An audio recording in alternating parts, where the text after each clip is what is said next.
Hi, everybody. We are back with Michael Jones. We did a brief delve into his story the last time, and so we had another opportunity to talk to him. We want to go a little bit deeper with that, and also his journey since then, since coming to Christ and since starting his channel. This is Michael Jones from Inspiring Philosophy. So what I wanted to do was kind of look at your story in a little bit deeper way. The last time you shared, you raised in a Christian home, kind of got disillusioned with some of those things, and spent some time in your life away from it all, but then made your journey back. But on the journey back, what were some of the pivot points, I guess, when it comes to belief? What were some of the cracks in the armor originally?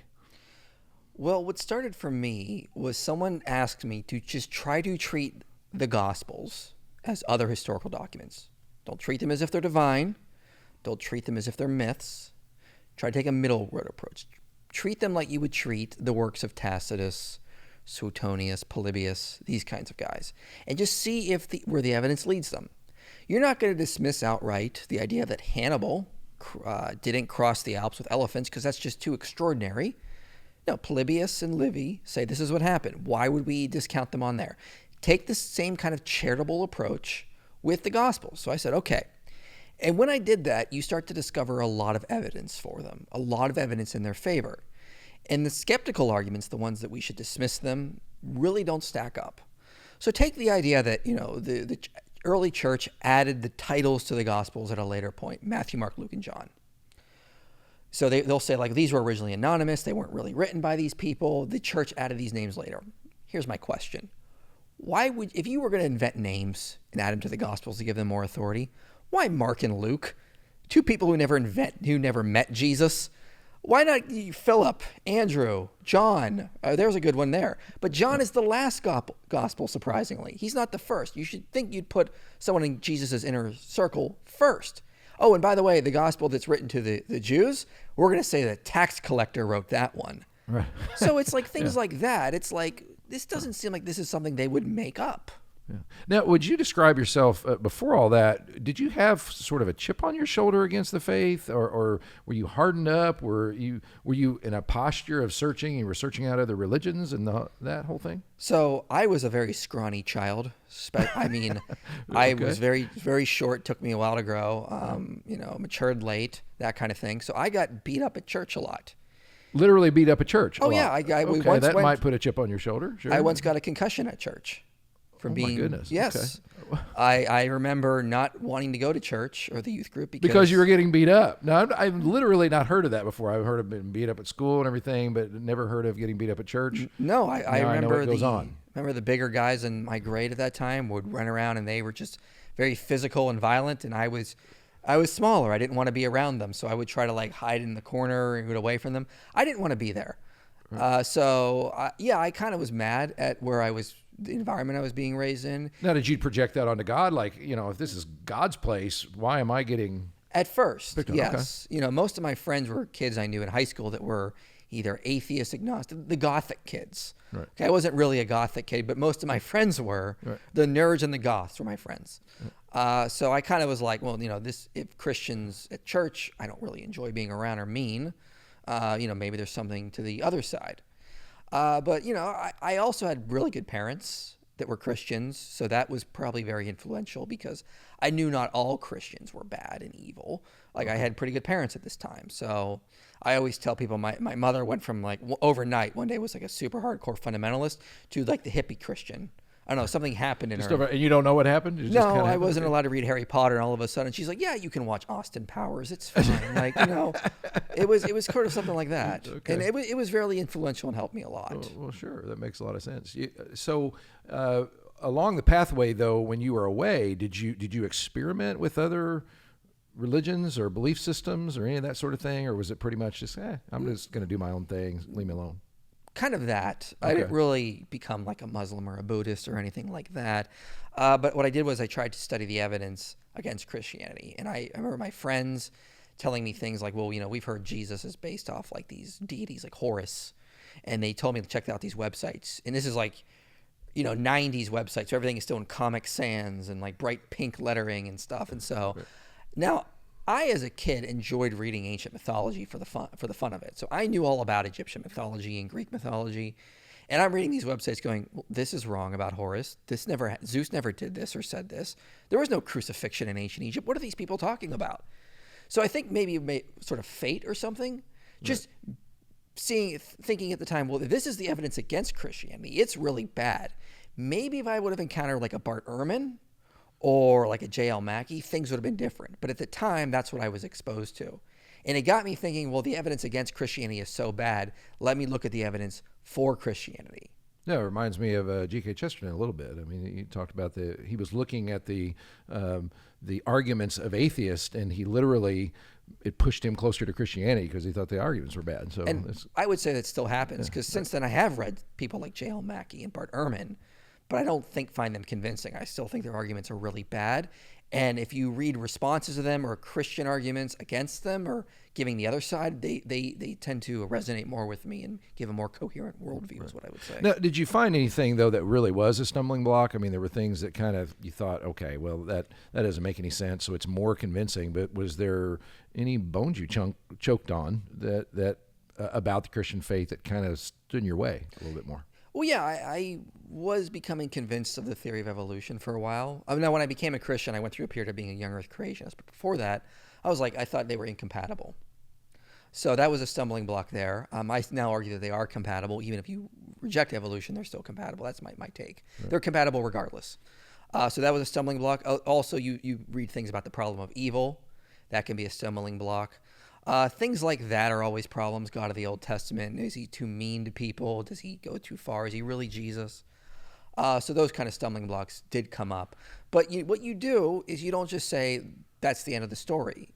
You do something which is what I call is you apply the principle of charity to an ancient text or to a belief. And you go, okay, let me see if there is a charitable way to interpret this. Let me try to give them the benefit of the doubt and not be unfair. Just hear what the skeptics have to say. Let me see what the other side has to say and see if they can offer reasonable explanations for that. So to give an example, I think Islam is false. But I don't use arguments like that originally they were worshiping the moon god Kabul, which some Christians have argued. That's just false. I want to try to be charitable to Islam, even though I reject it. But there are some places I just don't think their answers are adequate. But with Christians, I felt it was the most coherent worldview. Yeah, and I think it's an important point. Even in dealing with other belief systems, you carry kind of the same principle, charitable and truthful.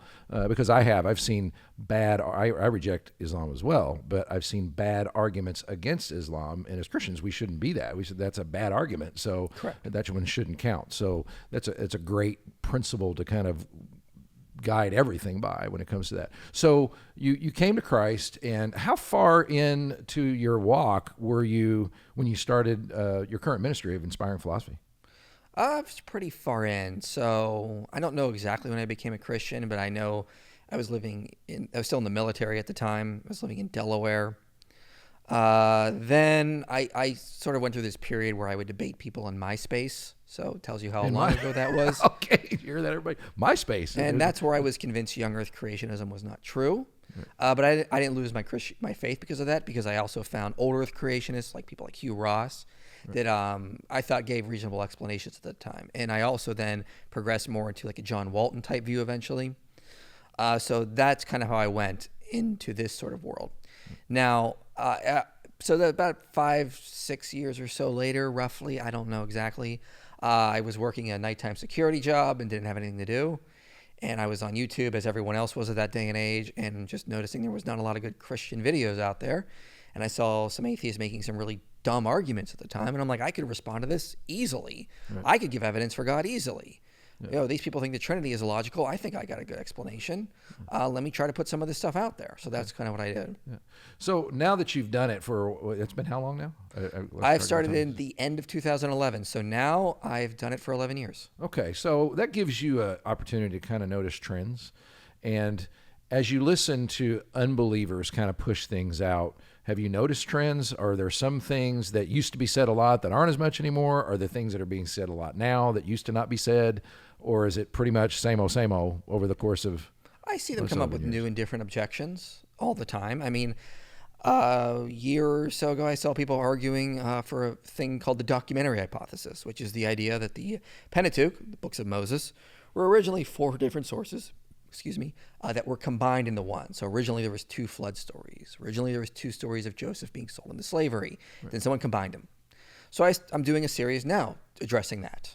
I'm also seeing... But that's coming up now? Yes. Because it's a very old viewpoint. It is. It's been around for a long time, and I learned about it when I was in college, which was back before MySpace. So, yeah.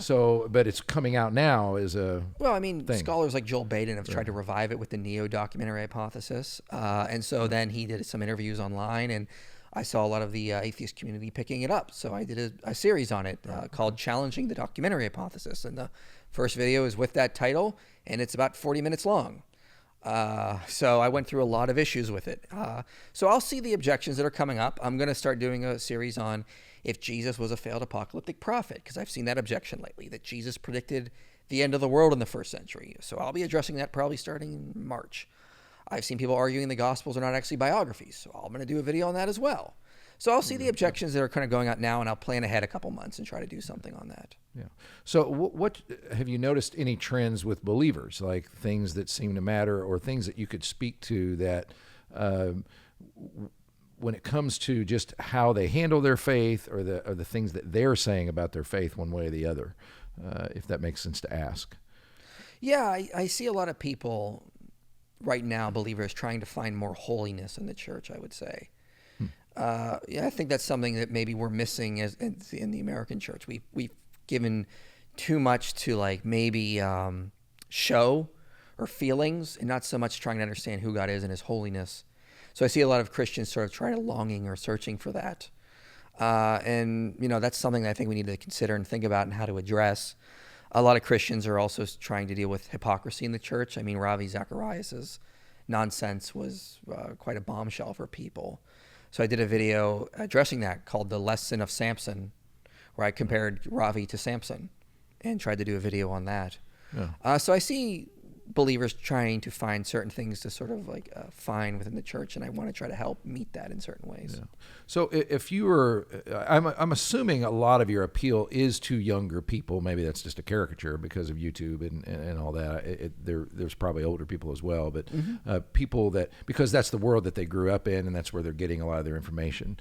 So how would you coach believing young people who are believers? How would you coach them to sort of navigate the modern world as they hear these things on TikTok or whatever? I mean, they can go to your channel, which is great, but just in their own thinking, how can they kind of arm themselves, even in a small way, as they're interacting with friends or with family or at their jobs or wherever else when it comes to all these objections? So I will say something controversial, and I don't care. We can always edit it out. So right now the world is going to tell you something that is just not true. It's that you're perfect the way you are, and if you disagree with that, people get really angry and offended.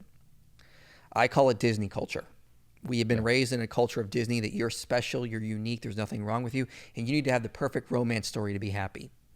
And it's contrary to the gospel, which says that we are sinners, we have depravity, and we need Christ to save us. We're not inherently bad because life is good, we're good. So there's some truth in what they're saying. I'm not going to say they're entirely wrong, but they mix in a lot of the bad with the good. So we as Christians say life is inherently good. God loves us. We're a good thing, but we're also sinners. And the world wants to reject that other half. And that builds a pride in people that they do not notice or realize. This idea that I am good the way I am. I don't need anyone to tell me I'm different. I need to change or anything. And you get really offended easily. You start going after anyone trying to correct you or point out things that you need to work on. And that will slowly disintegrate and destroy your soul. We need to accept that Christianity, what it tells us is that we are sinners.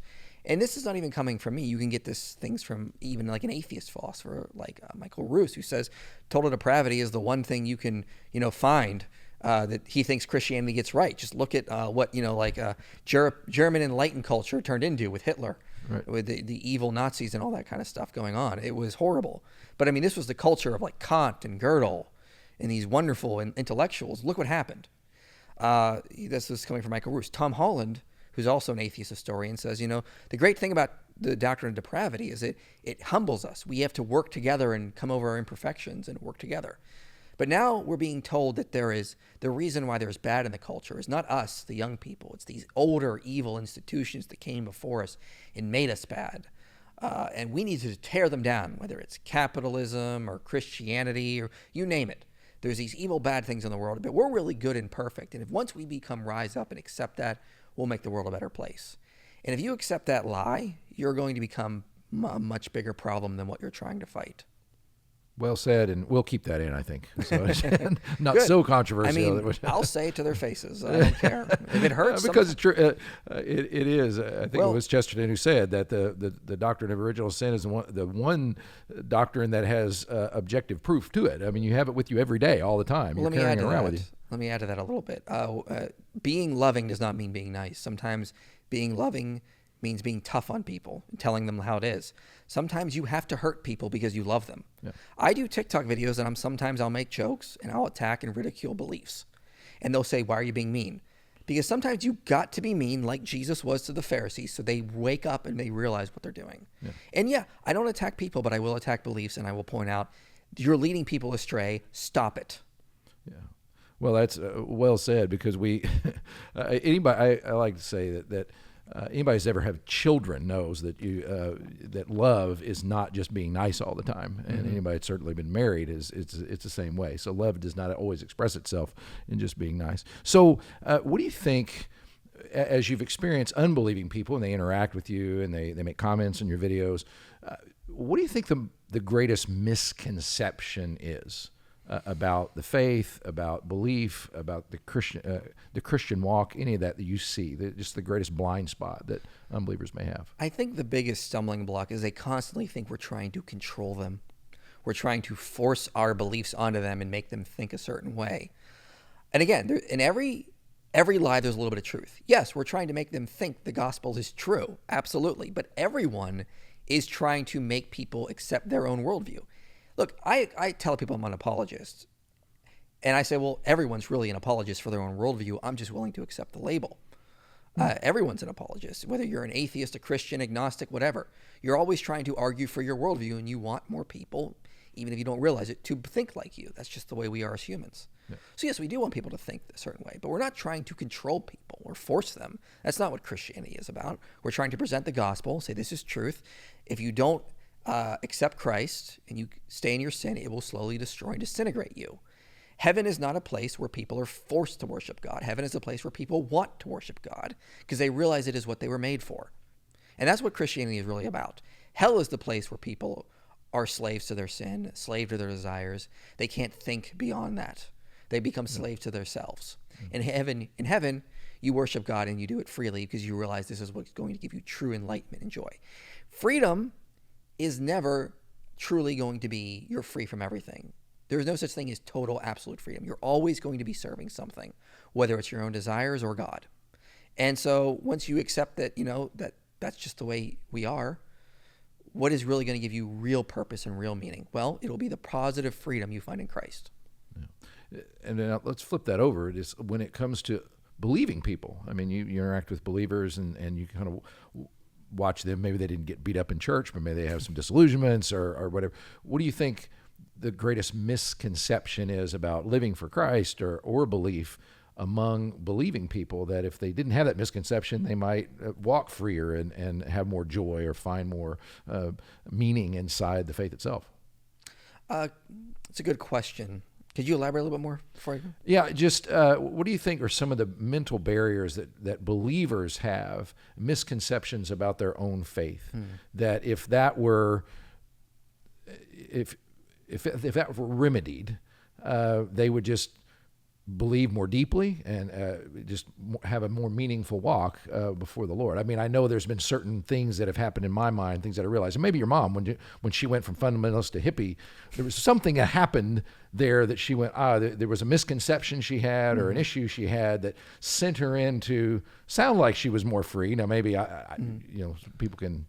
I think that, but a lot of Christians think they have to we have this mentality we have to earn God's favor. So Christ died for us, and now I have to do something to give back. Otherwise, I'm not worthy of it.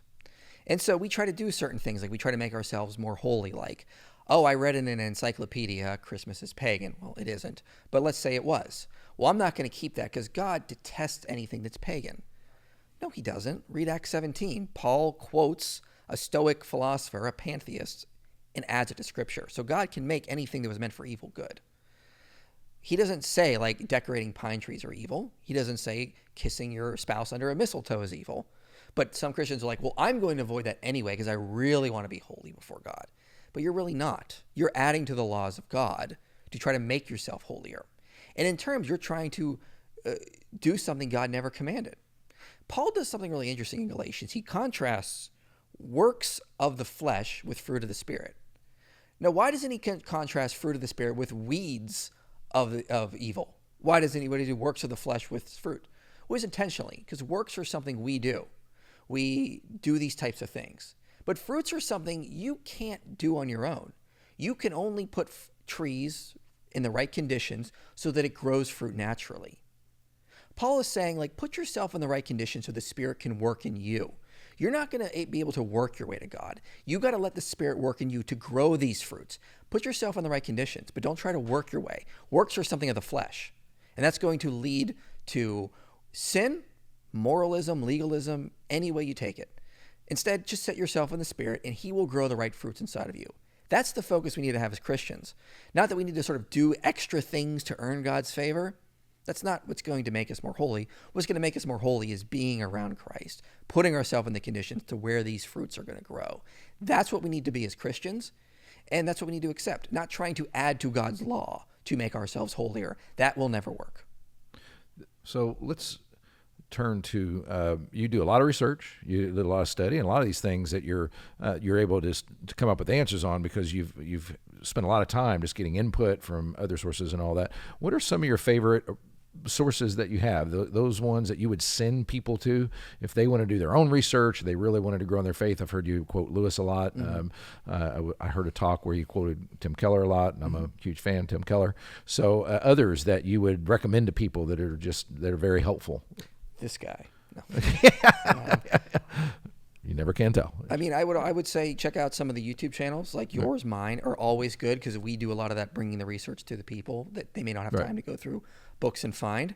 Check out other channels like What Do You Meme, Trinity Radio, Mike Winger as well is good as well. David Wood has got some great stuff. But if you want more books, start off with some good starter books like The Handbook of Christian Apologetics. It's a great book. Peter Kreeft is one of the authors there. You could also check out Philosophical Foundations for a Christian Worldview. There's a great book for sort of some introductory evidence to God's existence by a physicist named Stephen Barr. The book is Modern Physics and Ancient Faith. William Lane Craig has got some good introductory books, things to look at there. So check out that kind of stuff. In a day of abundant media, though, there's plenty of stuff on YouTube for you to find.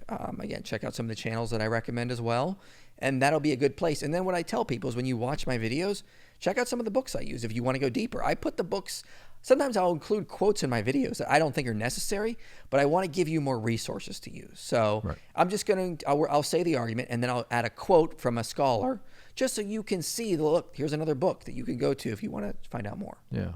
So at this recording, we've asked Mike to come in to talk to us, our church, about is Christmas pagan? And he's going to be doing that, and we'll post that message. What got you there? Was it because you just had a love for Christmas, or you just happened to see it, or someone put that in your face, or were you raised that way, or why did you respond to that? Okay, well, I'll elaborate a little bit more on this. It's like, so I was dealing with fundamentalists to start, and they were saying things like this, like, if you really want to be holy before God, you can't keep this pagan holiday. We're so holy before God. And it just bothered me because it was such intellectual condescendingness, like an arrogance, I guess you could say. Because there's nothing in the Bible that says that doing that kind of stuff is going to make you more holy. You've misunderstood what's happening in Deuteronomy 12. You've misunderstood what Jeremiah 10 is about. You've misunderstood what Paul and Jesus are saying. This kind of stuff is not going to make you more holy. Stop doing it. And so my original goal was to say, look, yeah, sure, Christmas is pagan, but just celebrating Christmas and setting up a pine tree is not going to make you sinful. It's not going to make you more holy to avoid it. And then in researching that, I found out none of these Christmas traditions actually go back to paganism. Yule logs, mistletoe, Christmas tree, Santa Claus, nothing has a pagan origin there. So then I put that out there. But my original point was, like, even if these things are pagan, you guys are becoming like Pharisees. You're adding to the law of God to try to make yourself holier. And that's not going to help you. That's going to actually make it worse. So my original goal was I care about Christians, and I care about them not turning into legalists, becoming like the Pharisees, where they miss when God actually came to earth because they were so focused on their own rules and traditions. And I see a lot of people that don't keep Christmas because they're worried there might be some paganism in there, falling into that. They care more about their own traditions than actually what God commanded us to do. So what's next? You've alluded to some things that are coming up, but I want you to kind of talk about what you're doing next and what you're hoping to make in the future and address in the future, and then also tell people where they can find you for those who may not know. Well, depending on when this video is posted, starting in 2023, I'm going to try to do some more live streams. So in January, I'm going to do a live stream on my channel. I have a PowerPoint presentation I'm going to go through titled Why Christian Films Suck. And I'm going to point out some things that I hope can help us make better media and films to reach this generation. Because you have film background, right? Yes, I do. That was your actual formal education was in film and media. Correct? Exactly. Yeah. But the whole it's kind of a clickbait title. I'll admit there are some good Christian films, but I'm going to point out why there's a bad stereotype that Christian films are considered to be just poor quality in our culture today. Yeah. And I'll address that, and I'm going to hope to give some good ideas, because I would say the greatest film ever made is a Christian film, and that's the Lord of the Rings trilogy. Yeah. And if you know anything about Jared Tolkien, he said it was a Catholic work. So it was a Christian work in his mind. So keep that in mind. I'm also going to do some stuff on if Jesus was a failed apocalyptic prophet. Did he actually predict the end of the world in the first century? I'm going to make a case that the Gospels are biographies, give some evidence for the Gospels as well. I'm going to do a video on 2 Kings 3, where Mesha sacrifices his son to sort of get rid of Israel from attacking Moab. And some will argue this is an example of the god of Moab, Chemosh, defeating the god of Israel. And I'm going to argue that did not happen. We misunderstood what's actually happening in this passage. The divine wrath is actually coming from the god of Israel, not the god of Moab. So I got a lot of things planned on my channel around those topics I mentioned. All right. Well, we look forward, especially to the movie sucking one. So. Well, I have a music background, and we were gonna do something a little bit along the same lines, but probably addressing music more, because that was a stumbling block for me. Literally, when I came into the church, I always wondered why the music was bad. It's gotten a lot better, but I wondered why was that, because you would think if these people are serving the Creator Himself, then their stuff ought to be the best by far. And there was a day and age when it was, Bach and that. So that was getting the answer to that really helped me in my faith, and I'm sure the addressing the, because we all know. I mean, we're all sit and watch some of these movies and we go, gosh. We know they're bad, but you think you're supposed to like them because you're a Christian, and it's labeling Christian, and they're using Jesus and everything else, but you're really thinking in the back of your mind, this is not good. So why is it? So I'm looking forward to that. Thanks for sharing that with us, and thanks for being with us, and I really, really appreciate the time. Thank you. We'll let you go. Glad to be here.